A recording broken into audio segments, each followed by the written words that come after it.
sometimes. It all depends like how they see themselves. Clean the glasses. Hmm? Clean them. You know, you can say artist. It don't matter because it turns off how it comes out. However, you know, it don't matter. Yeah. But I mean, no, because I have friends Thank you. who are artists and they like, oh, No, say you know, this or say that. it is an No, art. there's a- Yeah, you can say art, graffiti artist. Yeah, Yeah. it don't matter. For you. It don't There's matter. a So- big difference. Like, Yeah, so I just make sure, like I ask him because I don't want to be like, he's like, yo, I'm not that, I'm this. Yeah, I get you. I get So you. that's why I say you're a writer. There's no problem. certain graffiti writers, they get mad, like upset if you call them a street artist. Yeah, They so take yeah, it as a diss. yeah, so Sure. I know he got me on the corner, like it's his show or something.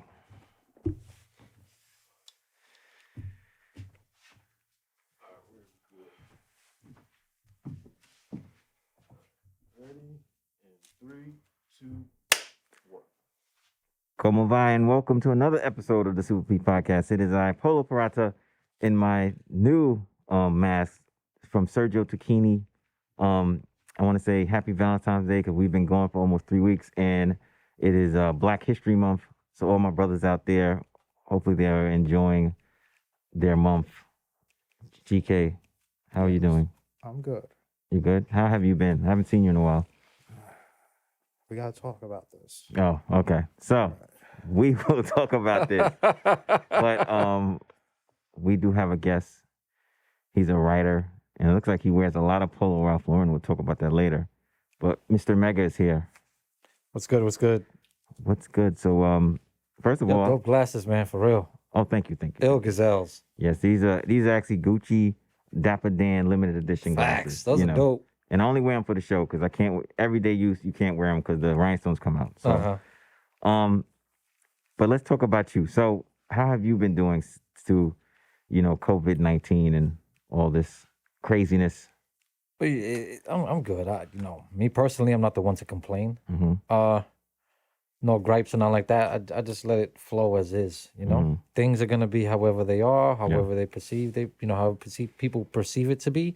It's gonna be their perception. Mm-hmm. So, me personally, I'm good overall. I can't complain. I pretty much take it day by day and live life according. Mm-hmm. So, I'm glad that you're good on that. So, tell us, how did you start doing this art, man? This great, the art that you do. Like, how did you come about doing this? Well, pretty much people know, but it started out. My father brought me into this.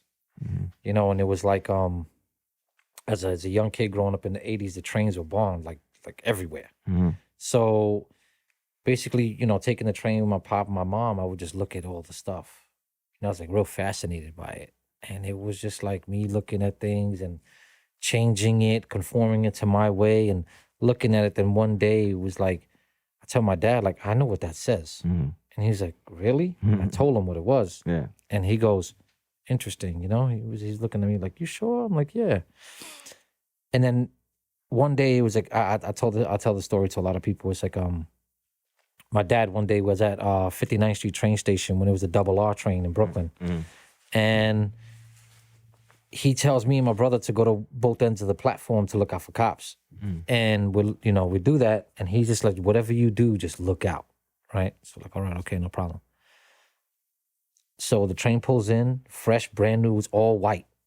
Right. I just see my dad go in his pocket and go for like a bag, unwraps the bag. And I'm looking and I'm just like, what's he doing? I'm thinking to myself, what's he doing? And next thing I know, the doors close and I just see my dad busting a tag. And I'm like, what is he doing? So instead of me looking out for the cops, I'm walking towards him, and the train pulls off. And when the train pulls off, it's like I just see this purple drippy tag coming down the train. And I'm like in awe. When I'm like, what is that? He's like, shut up. I told you. Right. Look out for cops. What are you doing? So I see him wrap it up and put it back in his pocket. And he goes, don't tell your mother. Whatever you do, don't tell your mother. So that purple tag that you saw, I'm assuming it was like a homemade marker filled like Garvey or something. Yeah, like it was. that? I don't know what it was filled with. I just know it was a purple. It was a speed stick. A speed stick. Oh, he made one out of the deodorant speed Yes. stick. Wow. Wow, I never even That's thought how about like doing that. that's how like when people mention to me, oh yo, I know to make homemade markers, I would tell people, well, you take the strips of the eraser, fold them, get a deodorant, take tape, fill it, take tape, and then go like, what I'm saying, wrap it up. That was my impression because when I first seen that, that's what it was. Right. So I know his name still lives on, right? That's where your brother, right? It's like what your brother writes. You mind me saying? Yeah. SS1 Mm-hmm. is homage To to my his father. father. Yes. Yeah. It's like my brother took that. He made, instead of writing the whole thing, he made it an acronym. No, I mean, he just shortened it. He, instead of it being SAMS, SAMS, he just made it SS, the first letter and the last one. And so then basically he just abbreviated it. That's what I meant to say. And he just did it like that. So, when we started, I started out as MEGA5. I got the name because I was a big Mega Man head. I used to play Nintendo a lot and that was my thing. And one day my brother was like, I seen him just start getting markers and stuff like that and black books and chilling with people that wrote. And it was just like, he just started getting into it. And it was like something at the time, I'm like, I'm a young kid. I'm in junior high. I don't know no difference, So, but I was always, like I said before, I was always fascinated by it. The next thing I know, my brother just started writing in books with friends and stuff like that. Then he was like, yo, you got to come up with a name for yourself. He goes, I'm asking, what about you? He goes, I'm just going to take dad's tag and put a 2. Right. So I was like, oh, okay. So he wrote Sam's 2, an abbreviation for SS2. Then, so I was looking for a name for myself, and it was like, okay, I was already breakdancing with my friends, so they used to call me Too Loose, and I was just like, let me use that. But then I was like, but that's not something predominant, Like I've always been, to this day, I've always been something like, I want to be something personified, something to be on my own. That way, people could be like, yo, like that's great. That's something, they get enthused by it. Right. So one day I'm just like, I'm looking at the news and I see in the background, this reporter in the background, I see a tag called Sinister Omega Red. And I'm like, damn, why would somebody write something so long? You know what I mean? It's a good question. So I was like, wow, what? Damn, it take like 5 years to do that. Right. So then I was like, Sinister's too long. Get rid of that. I was like, Omega Red. I was like, isn't that like an X-Men character or something like that? Yeah. Right? So I was like, Red, take that out. Then I was like, Omega. So I look in the dictionary and I'm like, Omega means the end, and Alpha the beginning. So I'm like, I don't want to do that. I was like, I don't want to be the ending. I want to be like the beginning of something, it ends with me? Like, no. So I was like, I broke out the O. And so I was like, Mega. And then my whole thing with graffiti was every graffiti artist or graffiti writer that I seen on the train, they always had a number. It was like they say Tracy 182, it says Stay High 149. Everybody rep their block, but yet they would just take their name and go somewhere else with it. You know what I'm saying? They'll be instead of them being in the Bronx, they'll be in Manhattan, right? Stay High 149. Or he'll be in Brooklyn, Stay High 149. So that was his stamp, So I was like, let me think of something that'll make me. And I knew that there was other people that wrote Mega before me, because my dad always said, know your history. Well, let me talk about that for a second. There's a Mega, I think, from Europe. Have you seen this? Yes, there's a Mega from Europe and there's a Mega from Brazil. Okay. One writes Schmer Mega or Mega Schmer. So it's like 2 names, right? And then there's another dude from like Berlin or Germany. I think he's from Germany. That he just does like abandons. He does like pieces only. How do you feel about that? Like, It's a different country. It's a different. They don't know me. I don't know them. You know what I mean? I feel like when we picked our tags, like when we were younger, the internet wasn't really a thing. So there's no way to know what somebody's doing in LA. But now there's really no excuse. Everybody's on Instagram, So it's different. Yeah. There's no excuse not to know someone has been writing what you're trying to write for decades. So I mean, that's how I feel about it. But that's my own opinion. The funny thing about that, what you said about that is, I reached out to that dude, Okay. the one in Berlin, Yeah, right? yeah. And I asked him, how long you been writing? Oh, I've been writing since 92. I was like, 1992, right? I said, how old are you? And this is maybe about like 4 years ago, I think. Yeah. Oh, I'm 26. And you're like, okay. I'm like, so how you been writing since 1992 when you're only 26? Facts don't add up, buddy. You know what I'm saying? Numbers don't lie. So I'm like, what? I'm like, I started writing this thing back in 1994, Right. you know? And it's like, I'm like, hold on a second. I text him and I'm like, yo, that don't add up, man. He just left me on red. Oh, because you found out. Like the jig is up, as they say. You know, so I was like, whatever, man, you know? I mean, maybe rather than having like animosity, which I'm not saying you have, but you know, it'd be nice if you two maybe could like bridge the gap and do something together. That might actually be like revolutionary for like two graffiti writers to work together with like the same name. It could be a good idea. I'm not saying it is a good idea. Well, Could be. I think you what know? Mega is saying is that he probably saw Mega's work somewhere. Well, where did you see it? On Instagram, Yeah. right? Yeah, it seems like And then he just copycatted him. I mean, Oh, that's where I get. oh. That's what I get from it. oh, See, okay. the whole thing is this, like, you could be dope with letters and everything like Right. that, right? You could be a great artist or whatever, but it's like I said, always think of something that's gonna be you, define your character. Right. You know, if they called you Speedy, I say we grew up together, right? And I called you Speedy and you called me Mega. Those are names that's instilled. He called me that. I Right. called him that. You know what I'm saying? Right. So now, say for instance, we get a little older and we want to start writing graffiti, right? So you're gonna start writing Speedy, and I'm gonna start writing Mega. You know, and besides all these other people out there, whether there's before us, you know, if there's people that wrote a Speedy before you, okay. So then you're like, nah, hell with that. I'm gonna write Speedy. You know what I'm saying? Yeah. And then now I'm gonna write Mega, and it's like, okay, but then there's people before us. So you know, then there's homage to the ones before us. You know, when I first started, I wrote Mega 5. That's because I knew that there was other people that wrote before me. yeah, he could have put a number on it or whatever, but whatever. Like fake Mega is getting too much shine off of this, so we'll just like leave it at that.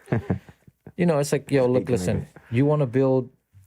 See, this is what I say too. It takes years to originate, 10 seconds to duplicate. It's very true. You know, and it's like you can basically, like me, I master my style differently every day. You know, and say you're an upcoming writer, artist, you could just look at my stuff and be like, okay, I'm gonna take that and flip it towards my way. Like, come on, man. The only way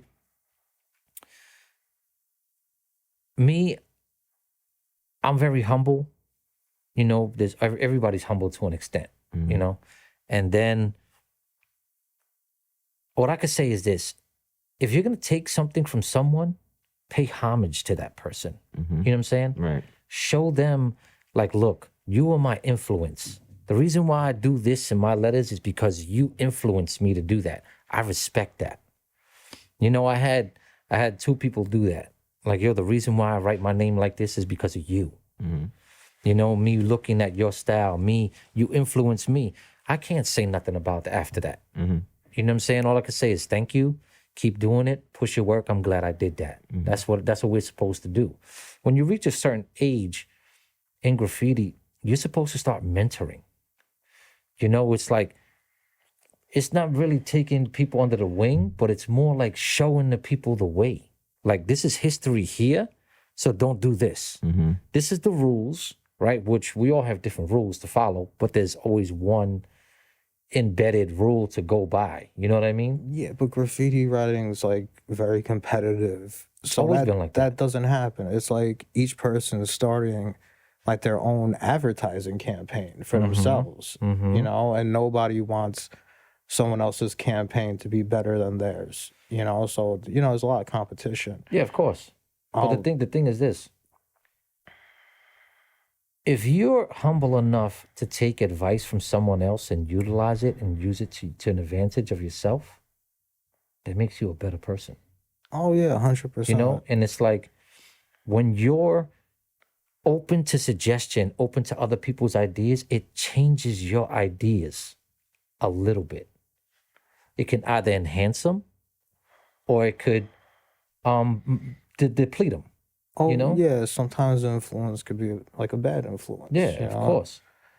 You know, what you're doing, is it an advertising campaign for your artwork, like to be sold? You know, like the merchandise on the table. Mm-hmm. Do you consider your graffiti to be like advertising for that? Or is it more than that to you? It's more than that. Or you can ask them, is it do you consider yourself a brand now? Because I mean, you have all stuff that's branding. So that's what I'm saying. Yeah. Do you consider yourself a brand or? Well, in all aspects, people in graffiti, if you're putting your name up everywhere, that's advertising. Right. That's point blank, period. Right? So automatically when you keep doing it, you're branding. Right. Right? Whether they like it or not. Right? And it's like, yeah, it's a brand. You know, it's canvases. When a person wants a canvas for you, you're putting your name, you're putting your art on a piece of on a canvas for them to buy from you, right? And have it on their wall. You know what I'm saying? The main thing is this. Picasso, right? He was a painter, a brand, right?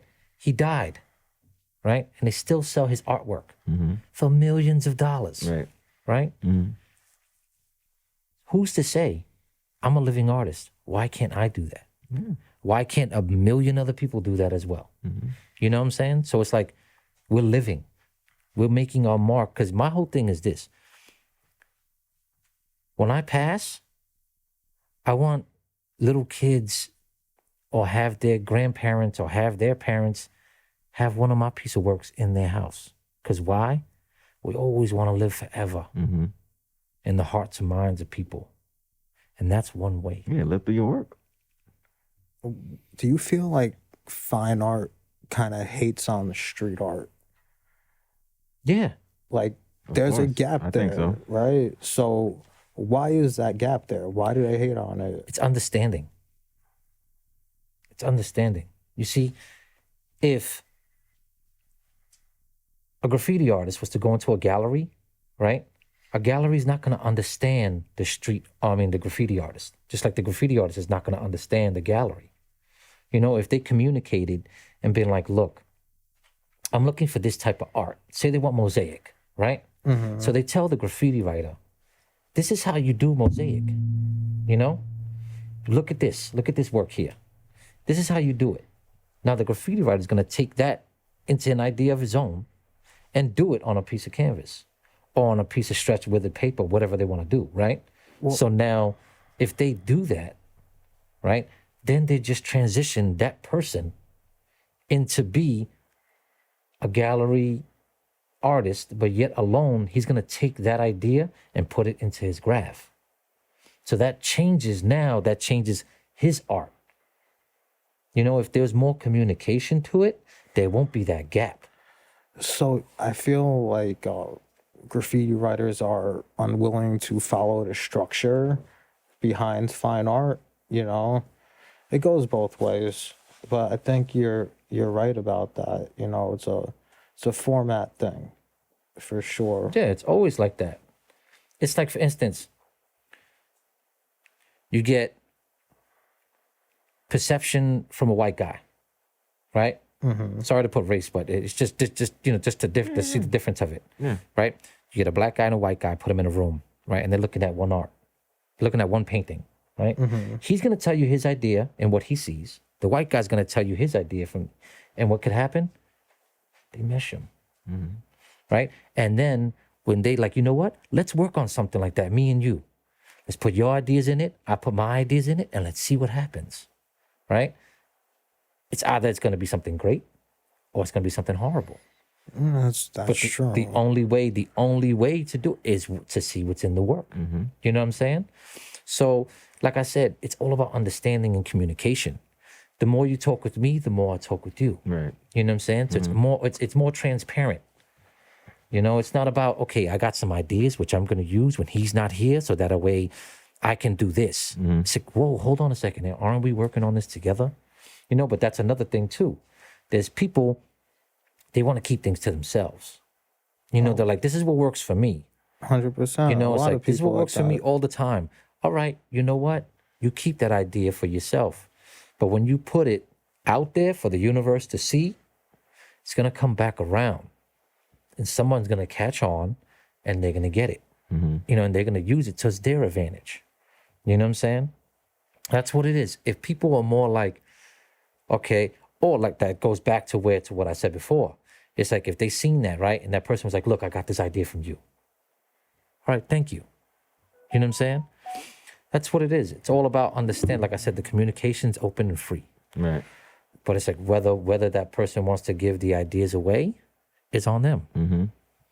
Do you feel like now that we're kind of post-COVID, I mean, COVID's still going on, it seems like there's been like a graffiti renaissance since COVID hit. It's like people just went crazy with it. I haven't seen it like this for 20 years. Why do you think that is? Like, do you think it's just people being bored, or is it like more to it? Like, is graffiti like the language kind of discourse and what's going on in the world today? Okay. Prior to what we're living in now, right? People were up on it. They were getting rid of it faster. Right? Okay. Street corners, you hit a street corner, 2 days later, it's gone. You know? Now it's more like they're not painting it. You know? Yes, people are home bored. Yes, people are losing their mind and their whole functionality in life. But you know what? This right here is just, the people that been doing it are still going to do it. It just gave a little battery and like the people that were scared to do it. You know?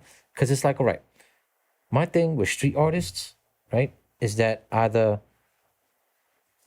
they were once graffiti artists that got into legal issues and they couldn't do it no more.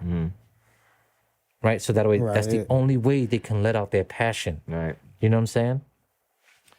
Now, if you're a street artist and you never went bombing before in your life, you never painted the streets, I respect you. I respect your art. But you can't call yourself a graffiti writer. Right. You know what I'm saying? Right. You can't understand the fact when I say, yo, I was up at 4 o'clock in the morning painting this block over here. Yo, this shit was hot. You know what I mean? You can't understand that. You could be like, okay, all right, I get. No, you don't understand that because you've never done it. You know what I'm saying?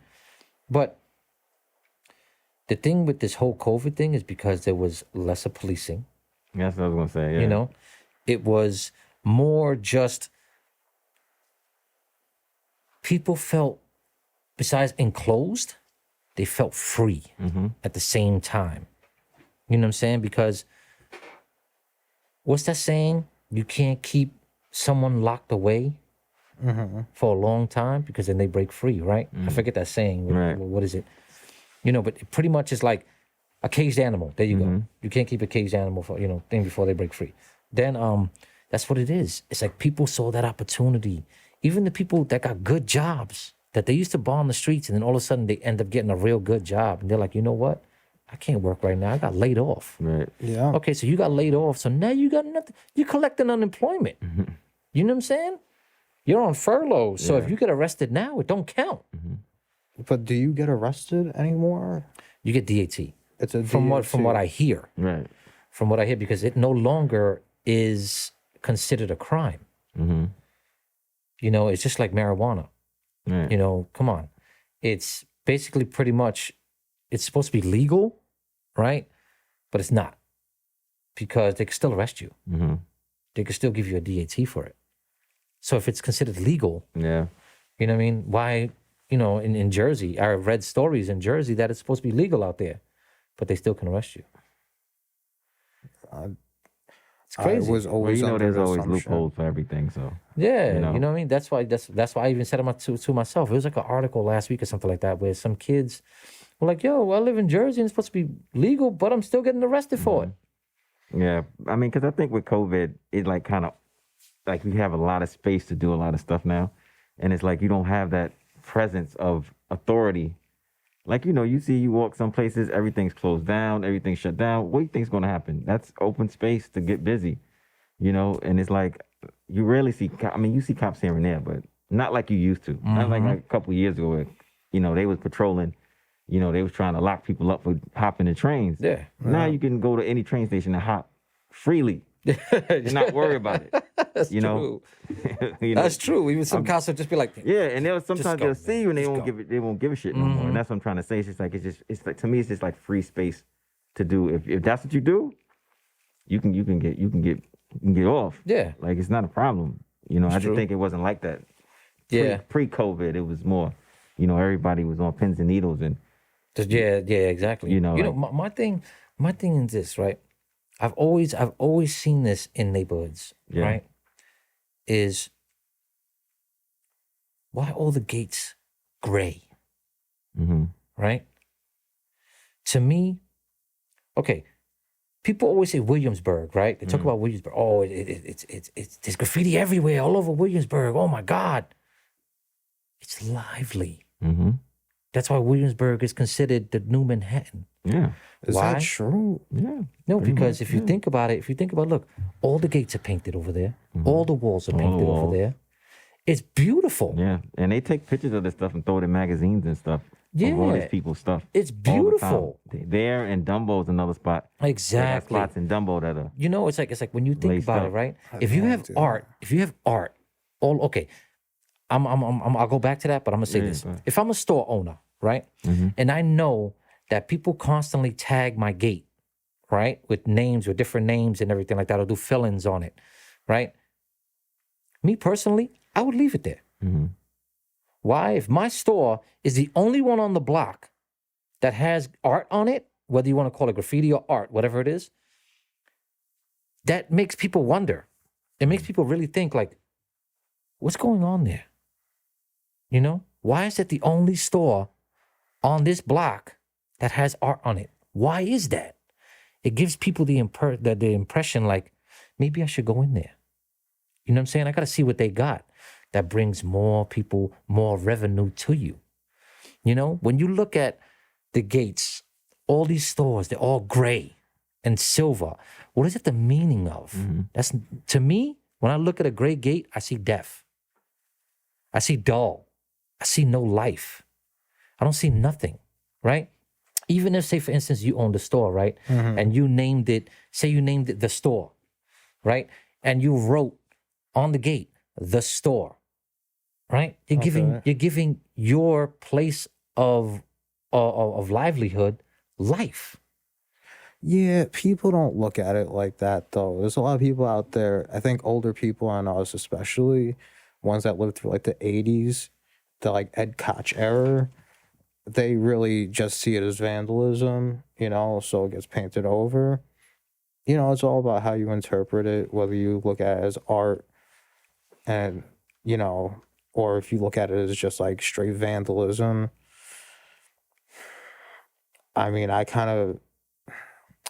It's weird because when I write graffiti, I prefer my graffiti to be vandalism. Like I'm not trying to make it look good. It's just supposed to be there, I guess it's really up to the graffiti artist at that point. Yeah. Something to think about. Right? Yeah, it's that is true. Yeah. Like I'm a vandal. I'll go to me, it's like I look at a wall, if it's freshly painted, oh, that's a canvas. I'm gonna paint it. Yeah, but like he said, it is, to me, it's they pick and choose who they think is a vandal and an artist, because it could be somebody, what if it's somebody, quote unquote, famous to them, they'll say, oh, no, that's art. But if it's somebody they don't know, Banksy, for instance. yeah, oh, that's vandalism. Oh, why is he doing that? You know what I'm saying? It's all bullshit to me. Like, people pick and choose. They got who they want to promote and who they don't. You know what I'm saying? Yeah, exactly. It's all about the selective. It's all a shit show. It's all Yeah, a caca show to me. Like, you know what I'm saying? Like, it's not fair, but that's the way we do in life. Like, No, it's not fair. you know what I'm saying? Like, they could see you and be like, oh, you know what I'm saying? You're a vandal. But then they see him like, oh no, he's an artist. He's, you know what I'm saying? I saw his stuff in a magazine or something. And then what separates y'all? Nothing. It's just the perception. Oh yeah, 100%. It's You know? interpretation. It's Yeah. all subjective. Yeah, it's all Sure. subjective, but it's all bullshit. That's what I'm saying. It's true. Because y'all both doing the same thing. Yeah. You know what I'm saying? Mm-hmm. Mm-hmm. But I want to talk about this stuff. Like, you do have stuff on sale, and you know, this is the best display that we have and had in all our episodes. So we're gonna talk about this. So I know you got some canvases up there. You got a hoodie up there. You got some pins, stickers. So okay, we'll start with the canvases. How much do those go for? Well, it depending. So like, It's like it ranges anywhere from 80 to 200. okay. Um, How about your hoodie over there? hoodies 40. Mm-hmm. You know, pins go from anywhere from 15 to they stay at 15. All pins are 15. How much are these specific canvases, just in case somebody, Yeah. you know? These specific canvases here, they go for 120. Okay, that's fair. And you do commission pieces, like if somebody Yes. came to you. Yes. Like if I said, "Hey, Mega, I want you to do something," you know, which I probably will. Something like the Super P podcast. Like, could you do something? Yeah. You know what I'm saying? Like, you take commissions like that. Yeah, definite. It's like Okay. I would, what would me and you would do, Yeah. it'll be like I'll ask you, okay, what's your favorite colors? Right. Right? Do you want it to be straight lettering? I'll show you. I'll give you like an Right. example. Uh-huh. You know, I'll be like, you want it this way, you want it that way, you want bubble letter, you want what type of 3D you want? You want to make it look like it's popping out. You know, like that's number one. Before we even get started, I have to pick your brain. Mm-hmm. You know what I mean? Because I'm the artist. Right. So I need to figure out what you would like, and then at that same point, I have to put in my type. You know, so it's got to be that blend. Like I said Right. before, with the two different ideas. Uh-huh. So that's what we have to do. Yeah, I mean, you know, instead of downloading a TTF file off of the font, if you want graffiti, generic bubble letter, TTF, actually contact a graffiti writer so your stuff doesn't look like everybody else's. People can tell. When I see logos that have a free font on it, a font that's being used, I could tell, and it automatically turns me off. Right. You know, I want to talk to you, if you want to talk about it, about Vase. I'll say my part first. I knew Vase when he was really young, like 12 years old, hang out in front of a building. He'd be out there on his rollerblades, right? About 2 months ago, I found out that he passed. And it really bothered me because I knew he was younger than me. And I remember him as a kid. So I'd like to say, you know, rest in peace to Vase. 3-6. He's a good kid. Is there anything you'd like to say about Vase while we have you? My condolences to his family. I knew him. I was the first one to know him before everyone. I knew him when he was 10 years old. My girlfriend, my children's mother at the time, she used to work in a laundromat, and she came up to me one day and was like, there's this little kid that he keeps asking about graffiti. And I told him who you were, and I showed him your work, and he was like, wow, I want to learn that. And I got rollerblades, and he would come up to me, you know, and I introduced myself as my real name to him. A little kid, you know, so he was my first person I ever mentored. He basically, you know, would come up to me. I just remember, I always have this one look. Because you know what they say, a person leaves you a lasting impression. That first impression is that lasting impression that you always have in your head. So with him, just a little kid looking at me, like, you know when your kids look at you, like when they're sitting down, they look at you like that, and you like they're like, you know, they're happy like that. What is it? You just see like that, the like Awe, glitter in their kinda. eye and stuff like that, like that. So, and he was like, "Teach me how to write. Teach me," you know, and I was teaching him, and I taught him. And I would tell him, look, you always do this way. You do that. I gave him his first outlines and everything. And he just started getting it. You know, I told him, keep working at it, keep working. I would give him papers every day, here. And and he would always go to her job because he knew that I would go there. And so every day we'll meet up, and I'll just keep showing him and showing him and showing him. And then he started, yo, can you take me painting with you? Can you do this for me? You know what I'm saying? And at the time, I was like, I'm 18 at the time. I'm like, no, you're a little kid, man. Learn first, That's you know? the way I kind of looked down. I was like, why is this? He's so young to be around. I was only like 16. I was like, but he's too young to be around us like that, you know? And then they told me his name was Vase. And I just blew it off because he was a kid. And then I go back to that building a week later, and Vase is fucking everywhere in Brooklyn. And I was like, oh my God, this 12-year-old kid is running around on his rollerblades, banging out. You were with him, right? Boo, right? Just banging out the fucking neighborhood. It was crazy. My thing was, at that age, I've always thought of it. When he was young, I was like, nah, I can't. You know, you got to do your thing, you know? So him and Boo, like me and Boo, we had our run, me and him. We pretty much destroyed every corner in Brooklyn, from Bay Ridge all the way to downtown Brooklyn, up to uptown. You know, and we would do it on rollerblades. And we pretty much would load up, like, we took over 5,000 cans Yeah, shout out to Pergament. in one day. One day. Pergament. Right?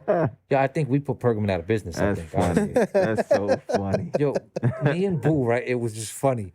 Me and Boo would go there and be like, we had this scheme was just like, you know what? We're gonna. Excuse me, can you edit that? Boo was like, I'm gonna climb to the top. You stash everything. Got it. So you throw down paint, boxes, and I'll just stash them all around everywhere in that aisle. And it was funny because we had a friend that worked security there.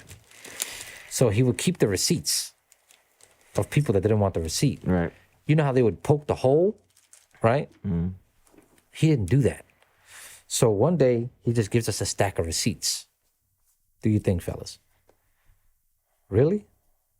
Okay. Perfect. So now, we go there. He said, come within the 3:30 to 4 o'clock and do your thing. Because that's when shifts were changing. No problem. We did that, right? And so we told our two friends, yo, bring your cards here, right? We would just walk out with boxes, boxes. We filled up one guy's trunk and back seat. Filled up another guy's trunk, back seat. Go to the house. Go back the next day and do the same thing. So I've actually seen this happen. I've seen you guys come out of the back of Pergament, shopping cart full of paint, and just being like, wow. You know, my, I guess you'd be like my uncle-in-law. He was a security guard, the old man at the back door of Pergament. He was a security guard there when all this was happening. And he didn't care. He was like 70 years old. He didn't care, you know? But I could not walk into that store and do what you were doing because if the guy knew me, you know? And then I'd go back to my family. It wouldn't be good. But yeah, American accents, right? Was a favorite. What? American accent, summer squash, yellow, claret wine, forest green, Raspberry. leafy green. Leafy green, yeah, that was a my good one. God. You know, Terracotta. yo, then the best, the illest thing ever was the roller coats. 88 cents. The roller coat black. The white was trash. But the roller coat black would cover over everything. And they took caps too. You can change the cap out on them. It was insane. That can right there, I don't know why I think that was just a Pergament brand itself. It was, yeah. But that paint right there was the go-to. You would use that black to fill in. and you would throw a German on it, an orange dot German, and yep. just, fill in and then bang out with an American accent outline. Yo, it was just insane. That whole thing right there is like, the memories and everything. But but Vase would hang out with Boo all the time. Because he would always tell me that, Mega, why you don't want to hang out with me? Why you don't want to hang out with me? I'm like, you're younger than me. But I would hang out with him, just not that much. You know what I'm saying? Mm-hmm. And it was like, because I've always said to him, yo, I want you to do your own thing. You know what I'm saying? It's what I tell everyone. Do your own thing. Do your thing. I'm going to see it. Right. I'm going to give you your accolade. Yeah, no doubt. Keep doing your thing. But do you. Don't depend on me. Because I had no one to depend on. I had no one show me bubble letters. The only person who I could consider someone who actually sat down with me were those two people. That actually sat down with me and actually gave me lettering. One person was Setup. See, Setup showed me how to do a piece. What, Setup, KCW, right? Yeah. Setup showed me how to do a piece, showed me how to do block letters. He basically gave me the format. You know what I'm saying? He told me I was just never good at shadows when it came to doing straights. I don't want to cut you off, but Setup draws for like now or something like that, right? He's like I can't disclose. Yeah, he's very professional. I can't disclose what's going on. I haven't spoken to him in 30 years, 20 years. I haven't spoken to him in a long time. I see him from time to time. I just can't disclose what he's doing, Yeah. I don't want to say that I do talk to him and that I don't. I just want to leave it as that. Exactly. Yeah. While I have you here, and we're kind of along that line of Vase, Kidder, 3-6, close to him? Not really. Not really? It's more of like Boo's friend, I guess. Kidder was more Acid. Oh, wow. Kidder used to hang out with Acid a lot, and me and Kidder went to school together. Wait, you went to FDR? Yeah. I went to 3 schools. I got kicked out of 3 high schools.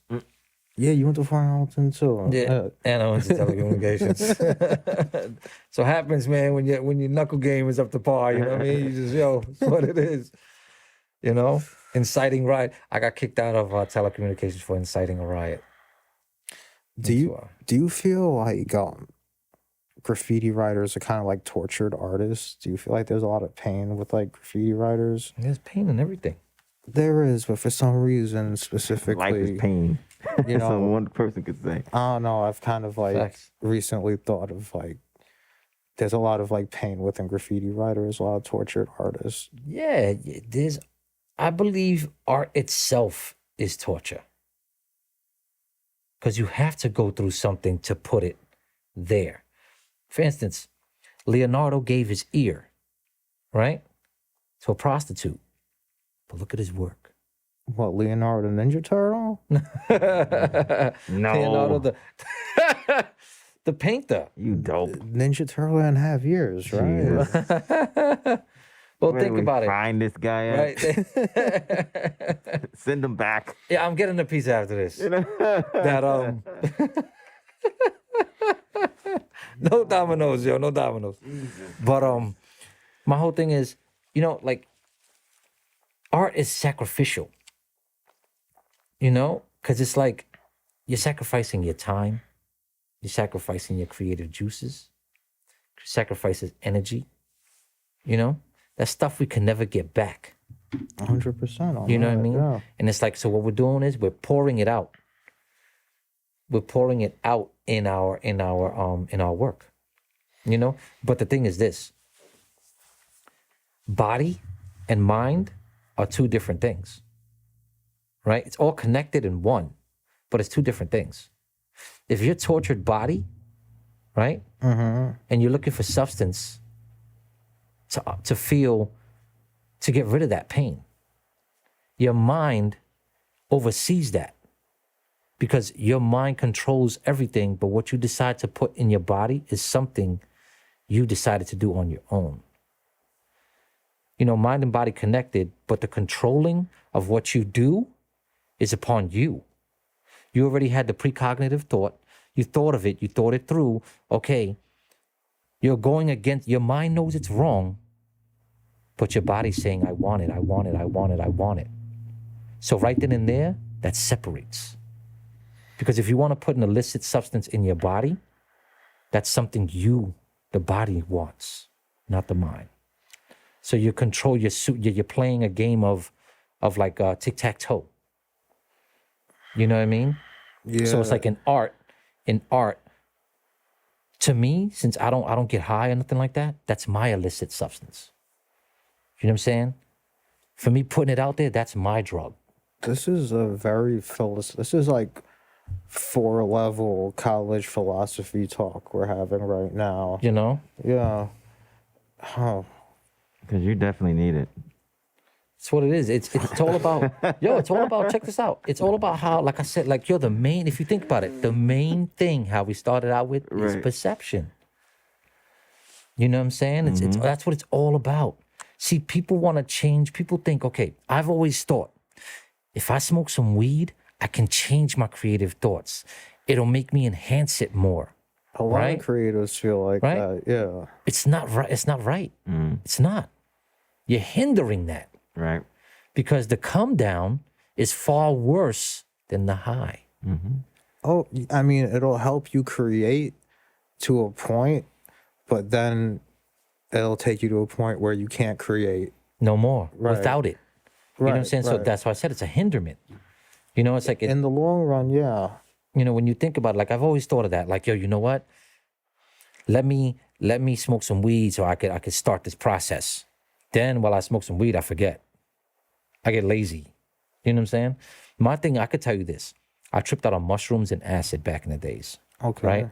That I feel altered how I look at things. Still till this day? Still to this day. Huh. Why? Because, for instance, your jacket, right? Dope coloring, how it's made and everything, right? When I look at it, I could take those colors and everything and switch them. And you know what? I could flip it when I look at it and I'm like, okay, I could take this. I could take that. I could blend that part in. You know what I'm saying? I can bend it.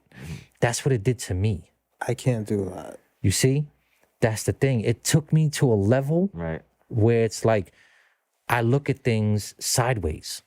You know what I'm saying? Like I could break things. You know what they say, that fourth wall? Yeah. I can break that. And I could actually be like, that's what it is. You know what? Maybe if I take this, put it backwards, take the bottom part, flip it sideways, like I could actually do that without it being in front of me. Right. Like, I could tell you this. There's always a thing, right? A writer always does this. An artist, no matter what, because you even do it yourself. Imagination, we go like this. And we see what we're doing. That's how we work. I think a lot of artists do. Like, when you make something that's art, you have an idea of it in your mind. And then if the finished product looks like the way it did in your mind, you got a winner, you know? So, yeah, I agree with you about that for sure. That's, I could say that's one thing that me tripping out did it. Because, you know, they say you see trails and stuff. Like, at one point, I was tripping out so hard, I would see multiple people.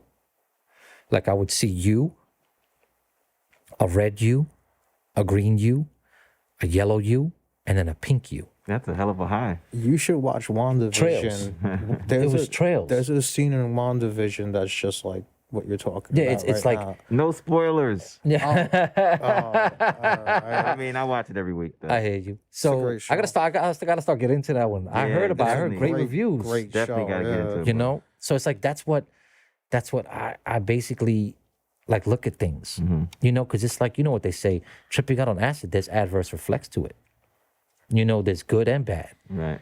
Bad is you could stay there, stuck. You know what I mean? Right. And then if you get out of it, that's good.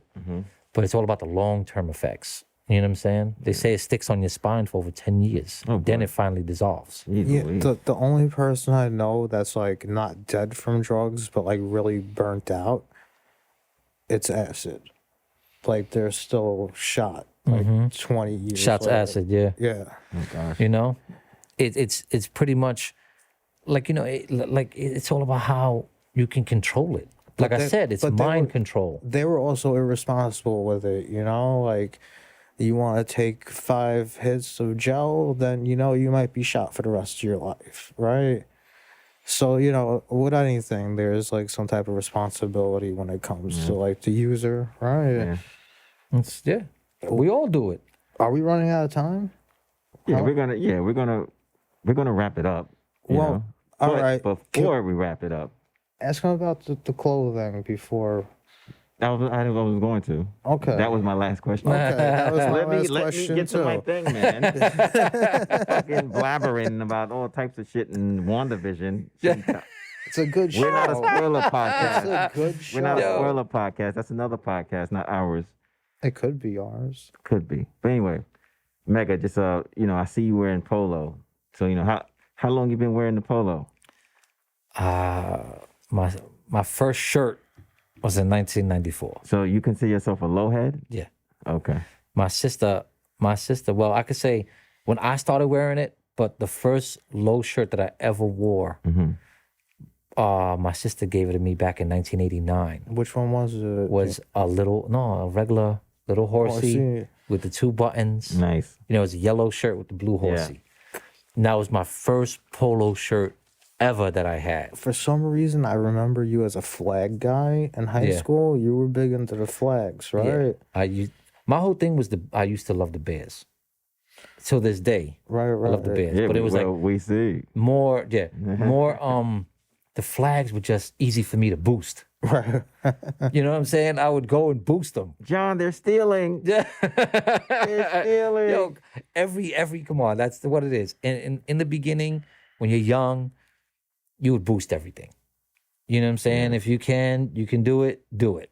You know, I would go into certain places, and since I was skinny, I would go in there dressed up business-like, you know, and I would have a suit on. I remember being set up and bombing like that. Penny loafers. We would have suits, shoes, and everything. Yeah. And, it was hilarious. It was just like I would go into these stores all dressed up, you know, and since I was skinny, they would just be baggy on me. Everything that I wore was baggy. So I would flip 2 flagnets under me. And what it is, my sister used to boost as well. So she showed me what to do, right? So I would pop off certain things, right? I would make like a little hole, pop it out, and then we would go to a tailor and have the tailor just sew that little hole up. Right. And I just got to the point where it was like I had so many flagnets. I would go there, I would take 2 of the same flagnet, sell 1, and then keep 1 for myself, you know? So what's your favorite piece? Polo piece. My favorite polo piece? Well, I think you said.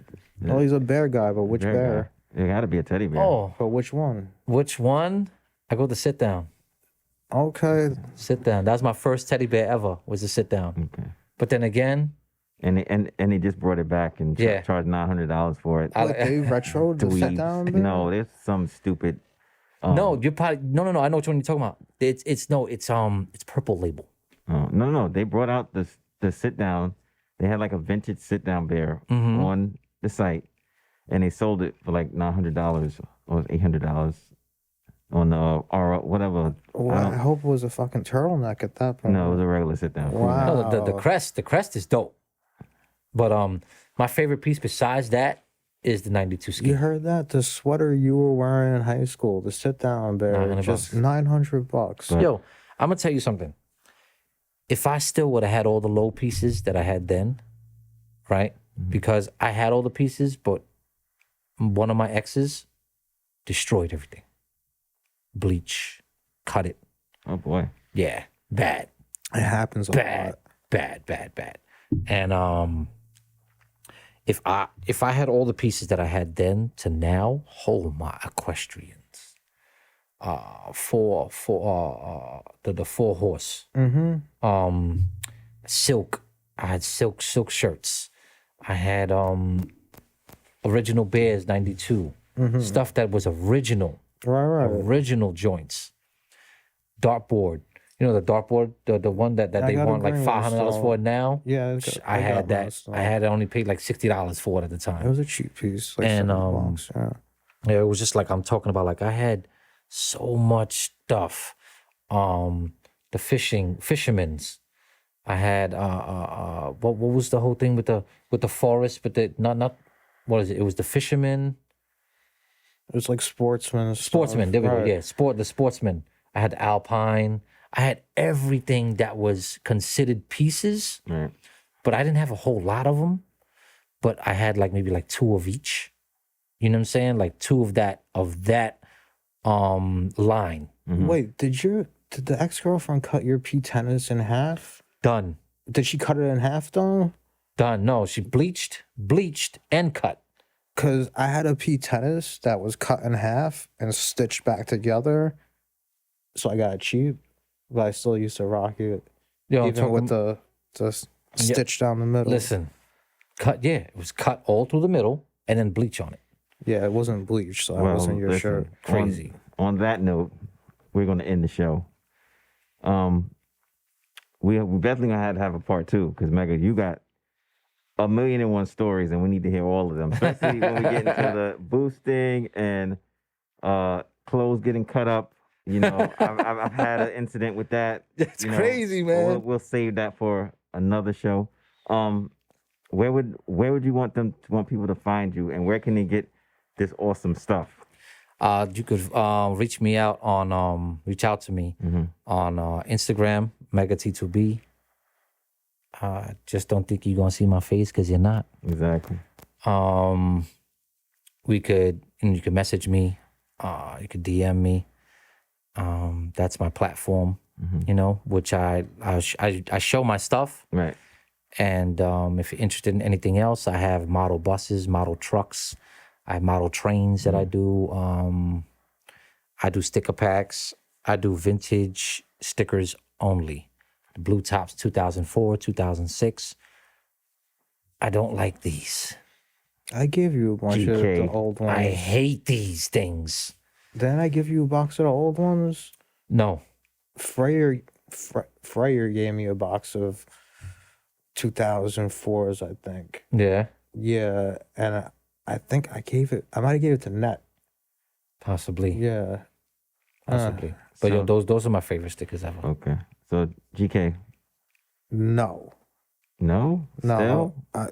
You have nothing to say. You've been very talkative today. I might add. I'm proud of you. I don't want to get in It's trouble. the glasses. I know. What's the glasses? It's the glasses. Nah, I don't got it this week. Okay, so we can always try next week. Yeah. You can find me on Instagram, Polo Parata, Double J Ventures. Thank you for everybody that's purchased. I got 4 things shipping out next week. Thank you guys. Keep on buying. I'll keep on shipping it out. SuPeR on Facebook, Instagram. And yeah, it's been nice. We're gonna have Mega back a part 2. I'm telling you, because he got some stories. He got some joints. And we'll be back next week with another episode. This is SuPeR. Ciao. Peace. Thank you. It was a good episode. I'll make sure I tell him to take care of the edit. Yeah. Well, he didn't really say anything. He just said like A name. Yeah, you didn't. Yeah, well, say, you got boop. yeah, you Or didn't just say. bleep it. Yeah, you didn't say